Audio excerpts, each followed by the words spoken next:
નમસ્કાર વિદ્યાર્થી મિત્રો, આપણે આજે ચેપ્ટર 7ની અંદર 7.2 આમ તો આવ્યા હતા, પરંતુ પ્રથમ આપણે સ્વાધ્યાય 7.3 છે પૂર્ણ કરી દઈશું, કારણ કે સહેલું સ્વાધ્યાય છે. પછી 7.2 છે, આના પછી જોઈશું.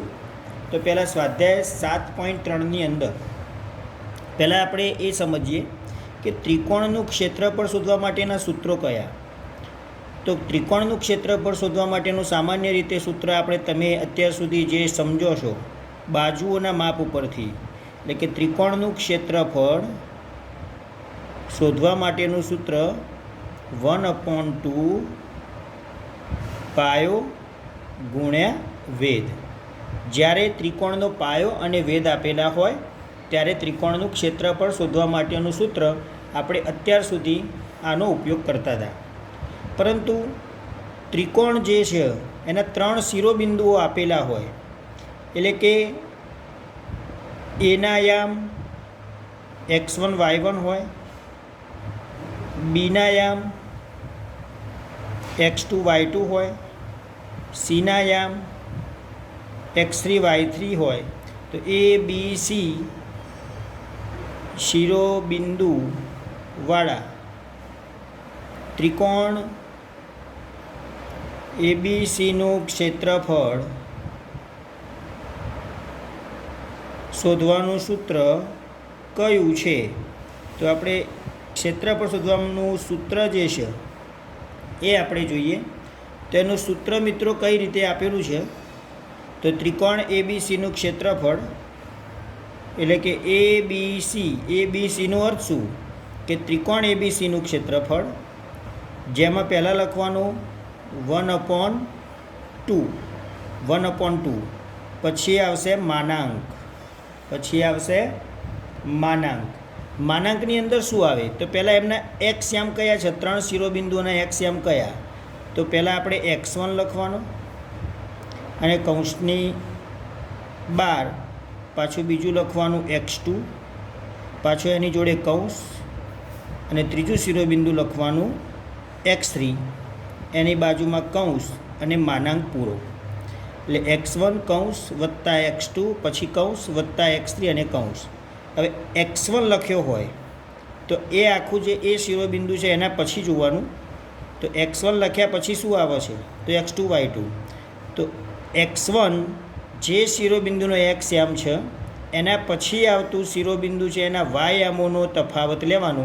એટલે કે x1 લખ્યો હોય તો y2 માઇનસ y3 લેવાનું, y2 માઇનસ y3. જો x2 લીધું હોય તો x2 પછી શું આવે? x3 y3. તો અહીંયા લખવાનું y3 minus y1, y3 minus y1. અને x3 લખ્યો હોય તો આ c પછી એ આવે, એટલે કે y1 માઇનસ y2 લખવાનું. આ આપણે સૂત્ર થયું.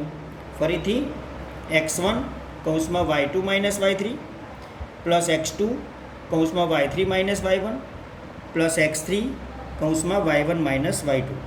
ટૂંકમાં અહીંયા તમે જોઈ શકો છો 1 2 3, 1 પછી 2 આવે, 2 પછી 3 આવે, 2 પછી 3, 3 પછી સીધા 1, 3 પછી સીધા 1 2. તો 1 2 3, 1 2 3, 2 3 1 અને 3 1 2. અનુક્રમે અહીંયા આગળ કૌંસની અંદર y યામોનો તફાવત આપેલો છે. તો ત્રિકોણ એબીસીનું ક્ષેત્રફળ 1/2 માનાંકમાં x1 કૌંસમાં y2 minus y3 plus x2 કૌંસમાં y3 minus y1 plus x3 કૌંસમાં y1 માઇનસ y2. તો આ સૂત્રનો ઉપયોગ કરીને ત્રિકોણનું ક્ષેત્રફળ છે શોધી શકાય મિત્રો. હવે આપણે દાખલા નંબર 1 છે. દાખલા નંબર 1ની અંદર 2 દાખલાઓ આપેલા છે. તો દાખલા નંબર 1ની અંદર દાખલા નંબર 2 ગણાવું છું. પહેલો તમારા મિત્રો જાતે પ્રયત્ન કરવાનો. તો અહીંયા 3 શિરોબિંદુઓ આપેલા છે. 3 શિરોબિંદુઓ કયા આપેલા છે? -5 -1. આ પહેલું શિરોબિંદુ.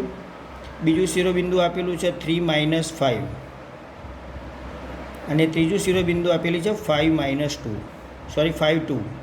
તો આના 3 શિરોબિંદુઓ આપેલા છે. ત્રિકોણનું ક્ષેત્રફળ કેટલું થાય એવો અહીંયા આગળ પ્રશ્ન છે. જેના શિરોબિંદુઓ નીચે પ્રમાણે છે તેવા ત્રિકોણનું ક્ષેત્રફળ શોધો. તો આપણે ધારો કે આ શિરોબિંદુ છે એને આપણે A કીધો, બીજા શિરોબિંદુને B બિંદુ, અને આ C આપણે એ બી સી પહેલાં તો ધારી લીધા. તો એ બી સી ધાર્યા પછી આપણે એનું સૂત્ર લખવું પડે મિત્રો. તો ત્રિકોણ એ બી સીનું ક્ષેત્રફળ, તો A B C is equal to 1/2. મેં સૂત્ર તમને શું કીધું? તો સૂત્ર કીધું કે x1 કૌંસની અંદર y2 માઇનસ y3 પછી પ્લસ x2 કૌંસમાં y3 માઇનસ y1 પછી x3 કૌંસમાં y1 માઇનસ y2. ચલો હવે સૂત્ર છે એ પ્રમાણે આપણે કામ કરીએ. સૂત્ર શું કહેવા માગે છે? એના જે આમ છે એને x1 y1, આ છે x2 y2, આ છે x3 y3, x1 y1, x2 y2, x3 y3. ચલો હવે આપણે x1 એટલે અહીંયા આગળ -5 ગણાય. તો -5 આ હતા x2 y2. હવે y2 અને y3ની બાદ બાકી, તો આપણે એનો x આમ લખ્યો, તો એના પછી શું આવે છે? તો y આમનો તફાવત એટલે -5 -2 થાય, -5 -2 થાય. પછી પ્લસ x2 એટલે 3 કહેવાય.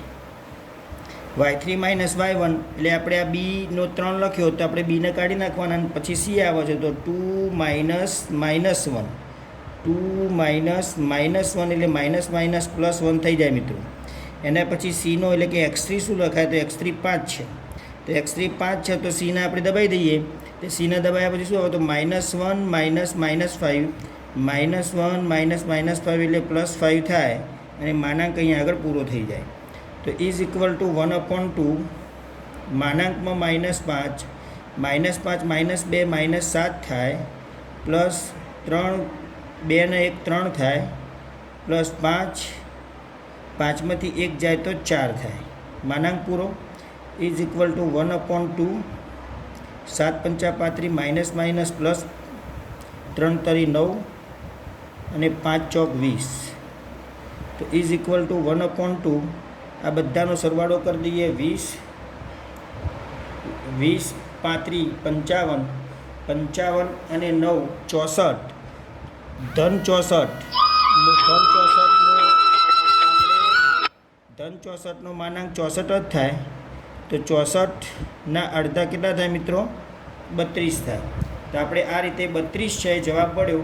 ત્રિકોણ એબીસીનું ક્ષેત્રફળ દાખલા નંબર 1 આપણે જોયો. હવે એના પછી દાખલા નંબર 2 છે એ જોયો. દાખલા નંબર 1 છે તમારે જાતે ગણવાનું રહેશે મિત્રો. એના પછી આપણે જોઈએ દાખલા નંબર 2. એની અંદર કેની કિંમત શોધવાની છે. શું આપેલું છે? નીચે આપેલા બિંદુઓ સમરેખ હોય તો પ્રત્યેકમાં કેની કિંમત શોધો. તો આપણે ક્ષેત્રફળ શોધવા માટેનું સૂત્ર છે, આનો ઉપયોગ કરવાનો છે. અને એની અંદર પહેલો દાખલો છે તમારે આ જ મેથડથી ગણવાનો રહેશે. ચલો દાખલા નંબર 2 મિત્રો જોઈએ. દાખલા નંબર 2ની અંદર શું આપેલું છે?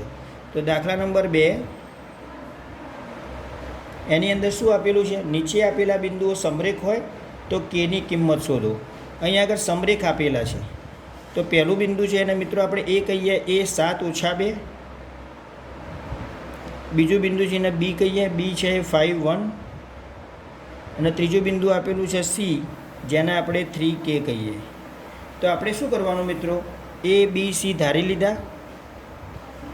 હવે આ 3 બિંદુઓ કેવા છે? સમરેખ હોય તો પ્રત્યેકમાં કેની કિંમત શોધો. તો આપણે સમરેખ બિંદુઓ હોય તો મિત્રો તમે જાણો છો કે સમરેખ બિંદુઓથી ત્રિકોણ ન બને. સમરેખ બિંદુઓથી જો ત્રિકોણ ના બનતું હોય તો ત્રિકોણનું ક્ષેત્રફળ શું થાય? 0 થાય. એટલે આપણે શું લખી શકાય કે એ બી સી સમરેખ છે. તેથી ત્રિકોણ એબીસીનું ક્ષેત્રફળ શું થાય? તો ત્રિકોણ એબીસીનું ક્ષેત્રફળ 0 થાય. હવે ત્રિકોણ એબીસીનું ક્ષેત્રફળ 0 થાય તો ત્રિકોણ એબીસીનું ક્ષેત્રફળ શોધવા માટેનું સૂત્ર હતું 1/2 માનાંકમાં x1 y2 minus y3 plus બીજા કૌંસમાં x2 કૌંસમાં y3 minus y1 plus x3 કૌંસમાં y1 માઇનસ y2. તો આ ક્ષેત્રફળ શોધવા માટેનું સૂત્ર અને બરાબર પાછા 0 લઈ લીધા. હવે આપણે 1/2 માનાંકમાં x1 એટલે મિત્રો તમે એ જોઈ શકો છો 7 y2 માઇનસ y3 એટલે આપણે 7 લખ્યા તો એના પાછળના બિંદુઓ જોવાના. તો y2 માઇનસ y3 એટલે 1 માઇનસ કે લખી શકાય. પછી પ્લસ x2 એટલે 5 ગણાય અને y3 એટલે કે માઇનસ y1 એટલે કે કે માઇનસ -2 એટલે કે +2 થઈ જાય. પ્લસ x3 એટલે 3 y1 minus y2 -2 -1 is equal two 0. હવે મિત્રો તમે જાણો છો કે 1/2 છે એટલે 2 ભાગાકારનો 0ના ગુણાકારમાં જાય એટલે કે 2 છે એ ગુણાકારમાં જાય 0ના તો શું થઈ જશે? 0 થઈ જશે. એટલે મતલબ કે લખવાની કોઈ જરૂર નથી. અંદર આપણે માનાંકની અંદર સાદુરૂપ આપીએ તો 7 × 7 -7k વત્તા 5k વત્તા 5 × 10 2 અને 1 3 પણ -3 થાય. 3 × 3 9 એટલે કેટલા થશે? -9 અને બરાબર 0. સાદુરૂપ આપો, બધા ભેગા કરી દો પદો.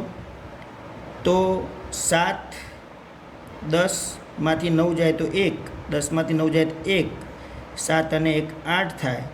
-7k એમાંથી 5k જાય તો -2k વધે અને બરાબર 0. તો 8 - 2k ઇઝ ઇક્વલ ટુ 0. ફરીથી મિત્રો આ 3 બિંદુ કેવા હતા? સમરેખ હતા. સમરેખ હોય તો ત્રિકોણ ન બને. ત્રિકોણ ન બને તે ત્રિકોણનું ક્ષેત્રફળ શું થાય? 0 થાય. ત્રિકોણનું ક્ષેત્રફળનું સૂત્ર મૂક્યું બરાબર 0. ત્રિકોણના ક્ષેત્રફળના સૂત્રની અંદર ઉપર આપેલી કિંમતો છે એ મૂકી દીધી. સાદુરૂપ આપ્યું તો માનાંક બરાબર 0 થયું. અહીં આગળ તમે એ વિચારી શકો છો કે 8 - 2k બરાબર 0. તો આગળ હવે શું કરી? તો અહીંયા મિત્રો આપણે 0 બનાવવું છે એટલે આપણે સરખાઈ દો. 8 - 2k છે એને 0 સાથે સરખાવો. તો ધેરફોર -2k જમણી બાજુ જઈ જાય એટલે 2k બરાબર 8 અને એટલે કે k બરાબર 4 × 2 = 8. તો અહીંયા આગળ kની કિંમત કેટલી મળી? 4 મળી. તો આ રીતે સમરેખ બિંદુઓ હોય, kની કિંમત શોધવાની હોય તો આપણે સરળતાથી શોધી શકાય છે.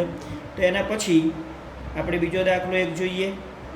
તો અહીંયા મેં દાખલો લખ્યો છે એની અંદર ABC એને આપણે ધારી લીધા. હવે અહીંયા આગળ ત્રિકોણનું ABCનું ક્ષેત્ર ABC કેવા છે? તો સમરેખ છે. ABC કેવા છે મિત્રો? સમરેખ છે. સમરેખ હોય તો સીધી વસ્તુ છે કે ત્રિકોણ ABCનું ક્ષેત્રફળ કેવું થાય? તો ત્રિકોણ ABCનું ક્ષેત્રફળ બરાબર 0 થાય. હવે ત્રિકોણ ABCના ક્ષેત્રફળનું આપણે સૂત્ર મૂકીએ તો કયું હતું? તો 1/2 કૌંસમાં માનાંકમાં x1 y2 - y3 plus x2 પછી y3 - y1 પ્લસ x3 કૌંસમાં y1 - y2 માનાંક પૂરો અને બરાબર 0. તો ધેરફોર 1/2 x1 એટલે તમે જોઈ શકો છો 8. પાછળના બિંદુઓમાં વાયામોનો તફાવત એટલે -4 -5 એટલે -4 + 5 થઈ જાય.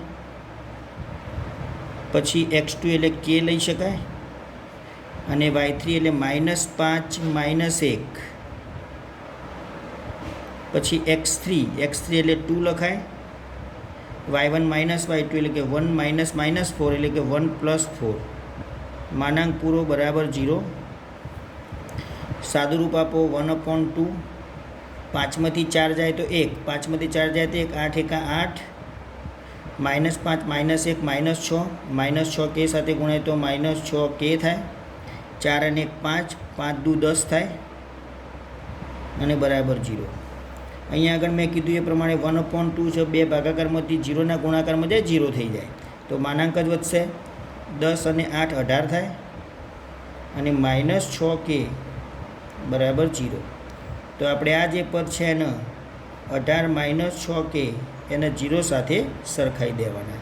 તો 18 - 6k જમણી બાજુ જાય તો +6k થઈ જાય અને એટલે 6 છે 18ના છેદમાં જાય તો k બરાબર 6 × 18. તો આ રીતે kની કિંમત મિત્રો કેટલી મળી? તો k બરાબર 3 મળે. તો આ દાખલો છે આપણે સરળતાથી ગણી શક્યા. એના પછી દાખલા નંબર 3 છે એ સમજવાનો પ્રયત્ન કરીએ. તો જુઓ મિત્રો અહીંયા આગળ દાખલા નંબર 3ની અંદર શું કીધું કે 3 શિરોબિંદુઓ આપેલા હોય એવા ત્રિકોણની બાજુઓના મધ્ય બિંદુઓને જોડવાથી, એટલે ધારો કે આપણે આને આપણે A બીજો શિરોબિંદુ બી કહી દઈએ, ત્રીજો શિરોબિંદુ સી કહી દઈએ. આપણે આ રીતે ધારીએ. હવે આપણે જે અહીંયા આગળ ત્રિકોણ ABC બને છે, અહીંયા જે ત્રિકોણ ABC બને છે એમાં શું કીધું છે કે ત્રિકોણની બાજુઓના મધ્યબિંદુઓને જોડવાથી બનતા ત્રિકોણનું ક્ષેત્રફળ શોધો. આ ત્રિકોણનું ક્ષેત્રફળ અને આપેલા ત્રિકોણના ક્ષેત્રફળનો ગુણોત્તર શોધો. તો આપણે અહીંયા એ આપ્યો છે, બી આપ્યો છે, સી આપ્યો છે. ધારો કે એમની બાજુઓના મધ્યબિંદુ એટલે કે એબીનું મધ્યબિંદુ પી હોય, બીસીનું મધ્યબિંદુ ક્યુ હોય અને એસીનું મધ્યબિંદુ ધારો કે આર હોય. તો આપણે જે અહીંયા આગળ નવો ત્રિકોણ પી ક્યુ અને આરને જોડવાથી મળે છે, તો આ જે નવો ત્રિકોણ છે એનું ક્ષેત્રફળ પણ અહીંયા આગળ શોધવાનું છે. અને પછી આપણે ગુણોત્તર શોધવાનું છે કે આ ત્રિકોણનું ક્ષેત્રફળ અને આપેલ ત્રિકોણના ક્ષેત્રફળનો ગુણોત્તર. તો સૌપ્રથમ મિત્રો આપણે શું કરીશું, તો એબીસીનું ક્ષેત્રફળ શોધીશું. એબીસીનું ક્ષેત્રફળ બરાબર શું થાય, તો 1/2 માનાંકમાં 1/2 માનાંકમાં x1 એટલે પહેલા બિંદુનો x યામ, એના પછી આવતા બિંદુઓના y યામોનો તફાવત એટલે કે 1 - 3, પછી 2, 3 - 1 એટલે કે 3 + 1, પછી 0 0 અને -1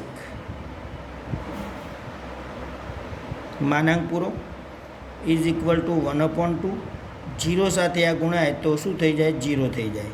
3 અને 1 4, 4 × 2 8 થાય. -1 0 સાથે ગુણાય છે એટલે 0 જ થઈ જાય.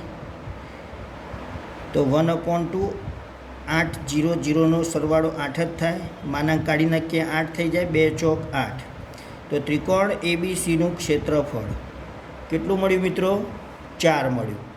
હવે ત્રિકોણ એબીસીનું ક્ષેત્રફળ 4 મળ્યા પછી ત્રિકોણ એબીસીની બાજુઓના મધ્યબિંદુઓ પી ક્યુ આર છે. ત્રિકોણ એબીસીની બાજુઓ AB BC CA ના મધ્યબિંદુ PQR છે. આ આપણે ધારી લીધું. હવે આપણે નિયમ શું હતો કે બાજુઓના મધ્યબિંદુઓથી જે ત્રિકોણ બને એટલે કે ત્રિકોણ PQRનું ક્ષેત્રફળ, ત્રિકોણની બાજુઓના મધ્યબિંદુઓથી જે ત્રિકોણ બને એ ત્રિકોણનું ક્ષેત્રફળ મૂળ ત્રિકોણ કરતાં ચોથા ભાગનું થાય. એટલે ત્રિકોણ PQRનું ક્ષેત્રફળ શું થાય, તો 1/4 ત્રિકોણ ABCનું ક્ષેત્રફળ. તો ત્રિકોણ ABCના ક્ષેત્રફળ કરતાં આ જે નાનકડું ત્રિકોણ જોવા મળે છે એનું ક્ષેત્રફળ ચોથા ભાગનું થાય. હવે 1/4 ABCનું ક્ષેત્રફળ મિત્રો કેટલું શોધ્યું, 4 શોધ્યું. 4 4 નીકળી જાય, જવાબ એનું શું મળે, 1 મળે. તો અહીં આગળ ત્રિકોણ PQRનું ક્ષેત્રફળ કેટલું મળ્યું, તો PQRનું ક્ષેત્રફળ 1 મળ્યું.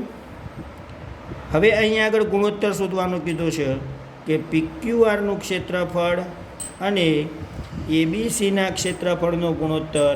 PQRનું 1 આવ્યું, ABCનું 4 આવ્યું. તો તેથી એમનો ગુણોત્તર જે છે એ કેટલો મળે, તો ગુણોત્તર બરાબર 1/4 મળે. તો આ રીતે દાખલા નંબર 3 પણ આપણે પૂર્ણ કર્યો. એના પછી દાખલા નંબર 4 જોઈએ. ચલો મિત્રો, અહીંયા આગળ ચોથા દાખલાની અંદર એક ચતુષ્કોણના 4 શિરોબિંદુઓ આપેલા છે અને 4 શિરોબિંદુઓ આપેલા હોય તો આ જે ચતુષ્કોણ છે એનું ક્ષેત્રફળ કેટલું થાય. તો ચતુષ્કોણનું ક્ષેત્રફળ શોધવા માટે આપણે શું કરવું પડે, તો મેં પહેલાં ધારી લીધું કે 4 શિરોબિંદુઓના પહેલાં તો નામ આપી દીધા. પહેલાં શિરોબિંદુને A -4 -2, બીજું શિરોબિંદુ -3 -5, ત્રીજું C3 -2 D 2 3 ધારતા ચતુષ્કોણ ABCD બને. હવે તો ચતુષ્કોણ ABCDમાં આપણે ધારો કે ABCનું ક્ષેત્રફળ પહેલાં શોધી નાખવાનું અને પછી ACDનું ક્ષેત્રફળ શોધી નાખવાનું. પહેલાં આપણે ABCને ધ્યાનમાં રાખી ABCનું ક્ષેત્રફળ શોધી નાખીએ. તો ચતુષ્કોણ ABCD નો વિકર્ણ કયો છે? એસી છે. હવે ABCDનું ક્ષેત્રફળ શોધવું હોય તો બે ત્રિકોણના ક્ષેત્રફળનો સરવાળો થાય. તો પહેલો ત્રિકોણ કયો? તો ત્રિકોણ ABCનું ક્ષેત્રફળ. ત્રિકોણ ABCનું ક્ષેત્રફળ, ત્રિકોણ ABCનું ક્ષેત્રફળ વત્તા ત્રિકોણ ACDનું ક્ષેત્રફળ. તો ધેરફોર હવે ABCDનું ક્ષેત્રફળ શોધવું હોય તો બરાબર કોનો સરવાળો? ABCનું ક્ષેત્રફળ. ABCનું ક્ષેત્રફળ એટલે 1/2 માનાંકમાં A, B અને Cને ક્રમમાં યાદ રાખવા, Dને અત્યારે ભૂલી જાઓ. A એટલે -4, તો પહેલાં -4 આગળ આપણે સૂત્ર લખતા હતા એ જ પ્રમાણે -5 + 2 પછી પ્લસ B માટે -3 કૌંસમાં -2 + 2 પછી C માટે 3 -2 + 5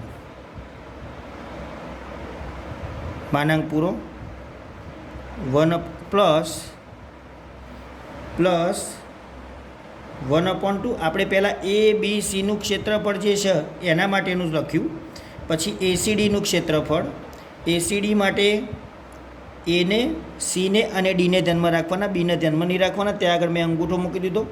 તો ACD, A એટલે -4, C પછી લઈએ તો -2 -3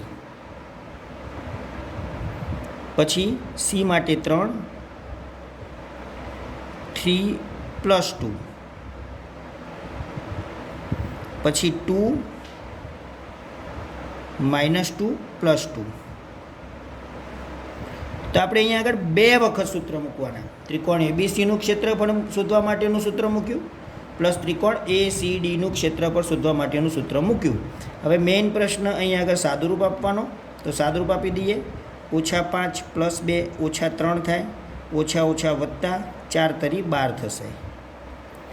-2 + 2 ઉડી જાય, 0 થઈ જાય. 0 સાથે 3નો ગુણાકાર 0 થાય. 5માંથી 2 જાય તો 3, 3 તરી 9. ચલો પહેલું કામ પૂરું. પ્લસ 1/2 બીજો માનાંક 3 2 5 5 ચોક 20 પ્લસ 20 થઈ જાય. 3 2 5 5 તરી 15 થઈ જાય. -2 + 2 0 થઈ જશે. 0 સાથે ગુણાકાર 0 જ થાય. તો અહીંયા આગળ 1/2 માનાંકમાં 12 અને 9નો સરવાળો કેટલો થાય? 21 થાય. અને પ્લસ 1/2 20 અને 15નો સરવાળો 35 થાય. તો અહીંયા આગળ 21 છે માનાંકમાંથી કાઢી નાખો. 21 ભાગાકારમાં 2 અને 35 ભાગાકારમાં 2. ચલો લસા સરખો છે એટલે 2 લસા સરખો 21 અને 35નો સરવાળો અને ભાગાકારમાં 2 થાય તો બરાબર 5 અને 1 6, 3 ને 2 5, ભાગાકારમાં 2, 56 ભાગાકારમાં 2 એટલે 28 દુ 56. તો આ રીતે ABCDનું ક્ષેત્રફળ મિત્રો કેટલું મળે?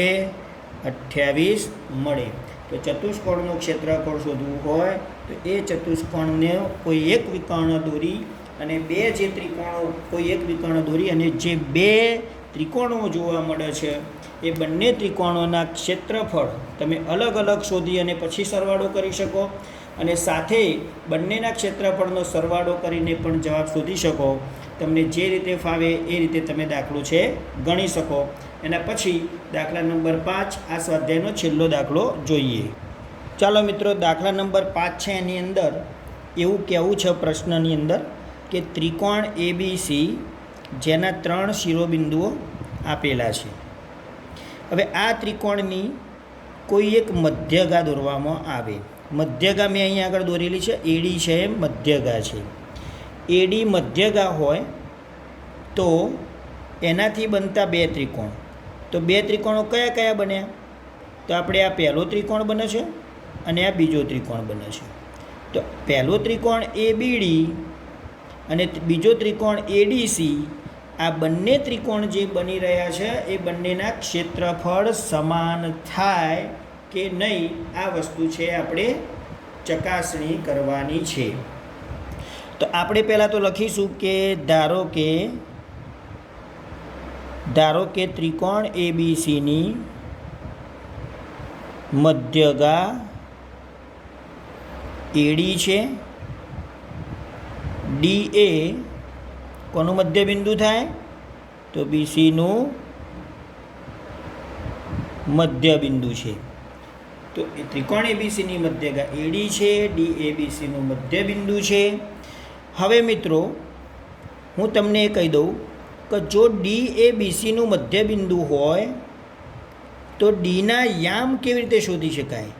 મધ્યબિંદુના યામ શોધવા માટેનું સૂત્ર છે મિત્રો કે ડી એ જેનું મધ્યબિંદુ હોય એટલે કે બીસીનું મધ્યબિંદુ છે તો બી અને સીના એક્સ યામોનો સરવાળો એટલે કે 3 + 5 ભાગાકારમાં 2. જેનું મધ્યબિંદુ હોય તો બી સીનું મધ્યબિંદુ તો બી અને સીના એક્સ યામોનો સરવાળો ભાગાકારમાં 2. વાય યામો એટલે કે 2 - 2 અને +2 સરવાળો ભાગાકારમાં 2 બરાબર 5 × 3 = 8 ના અડધા 4 - 2 + 2 0 થઈ જાય તો 4 0 થશે ડીના યામ. તો અહીંયા આગળ પહેલાં શું કર્યું તો ત્રિકોણ એબીસીમાં એડી મધ્યગા ડી એ બીસીનું મધ્યબિંદુ થયું તો પહેલાં ડીના યામ શોધ્યા. ડીના યામ કેવી રીતે શોધી શકાય તો બી અને સીના પહેલાંનો સરવાળો એટલે કે એક્સ યામોનો સરવાળો એના અડધા, બીજાનો સરવાળો ભાગ્યા 2 એટલે કે વાય યામોનો સરવાળો ભાગ્યા 2 એટલે 4 0 થયા. તો આ ડીના યામ મળ્યા. હવે અહીંયા આગળ તમને 2 ત્રિકોણ જોવા મળે છે, ત્રિકોણ એબીડી. તો ત્રિકોણ એબીડીનું ક્ષેત્રફળ આપણે શોધીએ તો ત્રિકોણ એબીડીનું ક્ષેત્રફળ બરાબર શું થાય તો 1/2 માનાંકમાં. હવે કોના ધ્યાનમાં રાખવાનો છે? પહેલો એ, બીજો બી અને પછી ડી. ડીના યામ મિત્રો અહીંયા આગળ લખી દઈએ છીએ. કયો મળ્યો? 4 0. તો એ બી ડી તો આપણે x1 એટલે 4 અને પછી કૌંસ, x2 એટલે 3 અને પછી કૌંસ, પછી x3 ડી એટલે કે 4 અને કૌંસ માનાંક પૂરો 4 લખ્યા. તો એ બી ડી માટે -2 -0, 3 લખ્યા હોય તો 0 - -6, 0 + 6 થાય. 4 લખ્યા હોય તો -6 +2 એટલે -6 + 2. હવે સાદું રૂપ આપો 1/2 4 દુ 8 પણ કેવા -8 6 તરી 18 6 માંથી 2 જાય તો -4 + 4 સાથે ગુણાય તો -+ ચોકું 16 થશે. હવે સાદું રૂપ આપીએ તો 1/2 18 માંથી 16 જાય તો 2 -8 અને +2 -6 -6નો માનાંક 3 6 પ્લસ થઈ જાય તો 1/2 × 6 એટલે કે 2 તરી 6. તો ત્રિકોણ એબીડીનું ક્ષેત્રફળ કેટલું મળ્યું તો 3 એકમ મળ્યું. આ એનું પહેલું પરિણામ મળ્યું. એબીડીનું ક્ષેત્રફળ એનું આ પહેલું પરિણામ. તો એબીડીનું ક્ષેત્રફળ શોધ્યા પછી હવે આપણે શું કરીએ તો ત્રિકોણ એડીસીનું ક્ષેત્રફળ શોધીએ. તો ત્રિકોણ એડીસીનું ક્ષેત્રફળ માટે પણ સૂત્ર આ જ રીતે લખો 1/2 માનાંકમાં પહેલાં એ માટે 4 આપેલું છે, પછી કૌંસ, પછી આપેલું છે ડી એટલે 4 લખીએ અને પછી કૌંસ અને પછી સી. તો સી માટે 5 લખવાના કૌંસ અને માનાંક પૂરો. ચલો એના 4 લખ્યા, પછી ડી લીધો ને પછી સી લીધો તો એના 4 લખ્યા પછી 0 - 2 થાય, 0 - 2. પછી ડીનો 4 લખ્યો તો 2 - 6 એટલે 2 + 6. પછી 5 લખ્યો હોય તો -6 - 0. સાદુરૂપ આપી દો 1/2 4 દુ 8 પણ -8 થશે. 6 2 8 થાય, 8 ચોક 32, 6 2 8, 8 ચોક 32, 6 5 30 પણ કેવા મિત્રો થાય -30 થાય. = 1/2 32માંથી 30 જાય તો 2 -8 + 2 -6 -6 એટલે કે અહીંયા આગળ પણ 2 તરી 6 થાય. એટલે કે એડીસીનું ક્ષેત્રફળ પણ 3 થયું. એડીસીનું ક્ષેત્રફળ પણ 3 થયું. પરિણામ 2. તો ત્રિકોણ એબીડીનું ક્ષેત્રફળ 3, ત્રિકોણ એડીસીનું ક્ષેત્રફળ 3, તો આપણે આ રીતે કહી શકાય કે ધેર ફોર ત્રિકોણ એબીસીની મધ્યગા વડે ત્રિકોણનું બે સમાન ભાગમાં વિભાજન થાય છે. તો આપણે આ રીતે ત્રિકોણની મધ્યગા દોરી. ત્રિકોણની મધ્યગા દોર્યા પછી જે બે ત્રિકોણો આપણને મળ્યા નવા નાના એ બંને ત્રિકોણના ક્ષેત્રફળ આપણે શોધ્યા અને ક્ષેત્રફળ બંનેના સમાન મળે છે. એટલે કહી શકાય કે ત્રિકોણની મધ્યગા વડે જે બે એના ત્રિકોણો મળે છે એ બંનેના ક્ષેત્રફળ સમાન થાય, એટલે કે સમાન ભાગમાં વિભાજિત થાય છે એવું આપણે કહી શકાય. તો આપણે સ્વાધ્યાય 7.3 છે પૂર્ણ કર્યું મિત્રો. હવે આપણે 7.2 જ બાકી રહ્યું છે, પછીના લેક્ચરની અંદર જોઈશું. ત્યાં સુધી આની તમે પ્રેક્ટિસ કરી દેજો.